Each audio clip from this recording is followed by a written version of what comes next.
To start using Instant Trade with Hotkeys on Axiom, you'll need an Axiom Pro account. Once you have an account, navigate to a token you'd like to trade on and scroll down to the Instant Trade section. Open this panel, which can be moved to any location on your screen. To enable hotkeys, click the Enable Hotkeys button, a recent update that simplifies the process.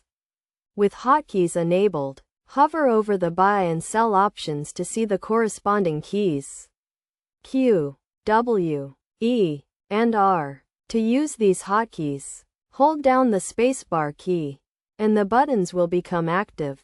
Pressing these buttons while holding the spacebar key will allow you to start trading instantly. You can also customize the settings by clicking Edit Preset Values and adjusting the values as needed. Additionally, you can enlarge the window by hovering over the arrow to access more rows. By following these steps, you'll be able to use Instant Trade with hotkeys on Axiom.